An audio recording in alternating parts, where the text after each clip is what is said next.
ஒரு 2 நாளைக்கு முன்னாடி யூடியூப்பில் ஒரு ஷார்ட்ஸ் வீடியோ பார்த்தேன். அது ஒரு விஷயம் எப்படின்னா, சீமான் ஒரு சில விஷயத்த சொல்கிறாப்புல. அதில் நிறையா சில பேருக்கு முரண்பாடு இருக்கலாம், தப்பு கிடையாது, இல்லைலாம் சொல்ல. யாருக்கும் எல்லாரும் எல்லாத்தையும் ஏற்றுக்கிட்டு போகணுங்கிற அவசியம் கிடையாது.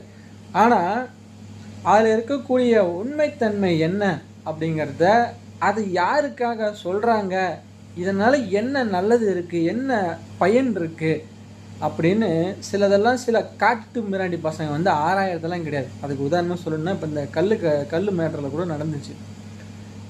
ஏதோ ஒரு ஸ்டேஜில் சொன்னாராம், மூணு தான் அதுக்கு மேலே குடிக்க முடியாது, 3 பாட்டில் குடிக்கலாமா அது மேலே குடிக்கணும்னு சொன்னாராம். இப்போ ரீசெண்டாக ஒரு மேடையில் சொன்னாராம், 7-8 வரைக்கும் குடிக்கலாம் அப்படின்னு சொல்லி அது சொல்லிட்டா. இது ஒரு பிரச்சனை. இது ஒரு இதாக பேசிகிட்டு இருக்கான் ஒரு பரதேசி. ஏன்னா காட்டு வசிப்பாயில அது எதுக்கு சொல்கிறான், என்னத்துக்கு சொல்கிறாங்கலாம் எதுவும் யோசிக்கிறதுலாம் கிடையாது. இப்போ அந்த எத்தனை கணக்கு எண்ணிக்கை தான் இப்போ உனக்கு பெருசாக போச்சு இல்லை. ஏன்னா புறம்போக்கு அந்த கல்லுங்கிற விஷயத்த அதை விட்டுட்டான், அவன் எண்ணிக்கையை பிடிச்சிக்கிட்டான். அந்த பைத்தியக்காரனாகி அந்த கல்லுங்கிறது ஒரு ஆதியிலேருந்து இருந்தது, அப்போலேருந்து இருந்தது. ஏன் அப்போ நீ எங்கே போயிருந்தேன்?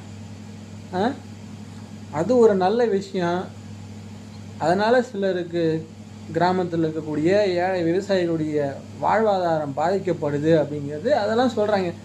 அதெல்லாம் எவனும் காதில் வாங்கிறதில்ல. உடனே அது இத்தனை பாட்டில் குடிக்கலாம், நான் அன்றைக்கி சொன்னேன், இன்றைக்கி இத்தனை குடிக்கலான்னு சொல்கிற, எதைத்தான் சொல்ல வரேங்கிற மாதிரி அதை பிடிச்சிட்டு ஓட்டிகிட்டு இருக்கிறாங்க.